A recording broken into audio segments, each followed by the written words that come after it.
নমস্কাৰ বন্ধু বান্ধৱীসকল সকলোকে স্বাগতম জনাইছোঁ মই ৰশ্মি ৰঞ্জন দত্তই মোৰ ইউটিউব চেনেললৈ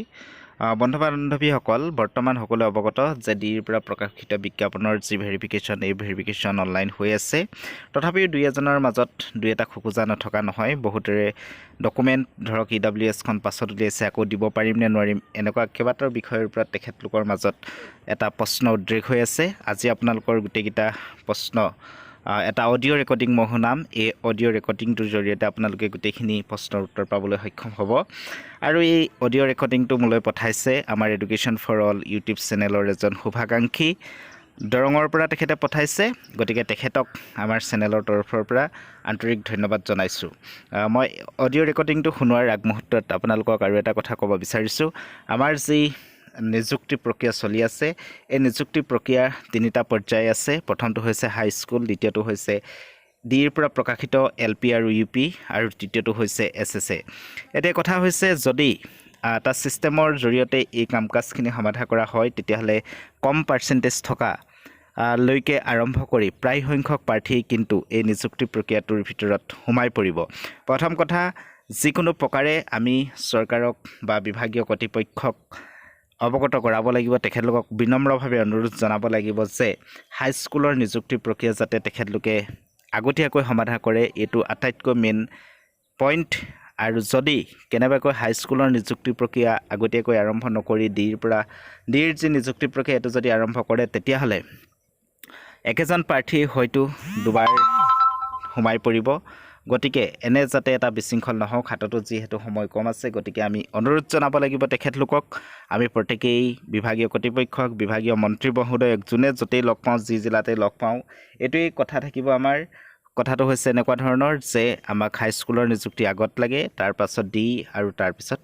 SSA আৰু যেতিয়া SSAৰ যিকেইটা পষ্ট আমাক দিলে পদটো যিহেতু ইনক্ৰিজ কৰিব বুলি এডভাৰটাইজমেণ্টত লিখা আছে আৰু এই ইনক্ৰিজ কৰা পদৰ সংখ্যা যাতে অলপ বেছি কৰে তেতিয়াহ'লে নিশ্চিতভাৱে সকলো প্ৰাৰ্থী সোমাই পৰিব আৰু প্ৰয়োজন হ'লে ষ্টেট পুলৰ নিচিনা আঁচনি গ্ৰহণ কৰি হ'লেও যে সকলোকে এইবাৰ পাছ কৰা সকলোকে যাতে নিযুক্তি দিব পাৰে বা নিযুক্তি দিয়াৰ ব্যৱস্থা কৰে তাৰ বাবে আমি অনুৰোধ জনাব লাগিব কাৰণ আমাৰ সময় পাৰ হৈ যোৱাৰ লগে লগে এই প্ৰাৰ্থীসকল বিশেষকৈ আগত যিসকল প্ৰাৰ্থী হায়াৰ ছেকেণ্ডেৰী পাছ কৰিছিলে DLED বা BEd কৰি আছিলে তেখেতলোকে কিন্তু পৰৱৰ্তী সময়ত যদি থাকি যায় পৰৱৰ্তী সময়ত চাকৰি এটা লাভ কৰিবলৈ তেওঁলোকৰ নম্বৰৰ কাৰণে অকণমান অসুবিধা হ'ব তথাপিও SOS পৰীক্ষাৰ দ্বাৰা নম্বৰ বহুৱাৰ সুবিধাও নথকা নহয় আছে কিন্তু যি কি নহওক এইবাৰৰ ভিতৰতে যদি নিযুক্তি প্ৰক্ৰিয়াৰ ভিতৰত সোমাই যায় তেতিয়া যথেষ্ট ভাল লাগিব সকলোৱে যথেষ্টখিনি কষ্ট কৰি আছে সকলোৱে যথেষ্ট আশাৰে ৰৈ আছে বন্ধু বান্ধৱীসকল এতিয়া মই আপোনালোকক এই যিটো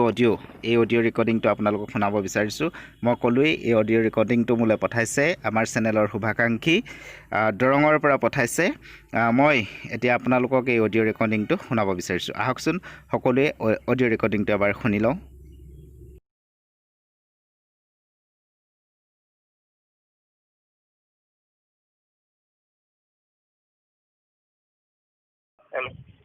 good afternoon sir good afternoon sir মই দৰঙৰ পৰা কৈছোঁ ছাৰ ডিত ভেৰিফিকেশ্যন আমাৰ হৈ আছে নেকি LP কিয় লাগে আপোনাক তো ছাৰ মই তাৰমানে অলপ অসুবিধা হৈছে তাৰমানে এই EWSটো মানে দিব পৰা নাছিল তেতিয়া যিটো দিব পৰা নাই তেতিয়া শেষ আৰু এইটো দিব নোৱাৰে আৰু ছাৰ ভেৰিফিকেশ্যনৰ কাম কেতিয়া হ'ব আৰু গম পাই নে ভেৰিফিকেশ্যন নহয় অনলাইন ভেৰিফিকেশ্যন নহ'ব যি ডকুমেণ্ট দিছে সেয়ে ভেৰিফাই হ'ব এক্সট্ৰা ডকুমেণ্ট নলওঁ নালাগে আমাক অঁ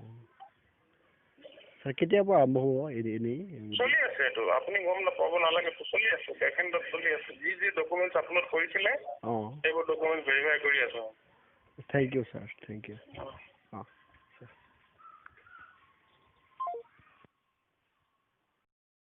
নিশ্চিতভাৱে আপোনালোকে শুনিবলৈ পালে অডিঅ' ৰেকৰ্ডিংটোৰ জৰিয়তে যে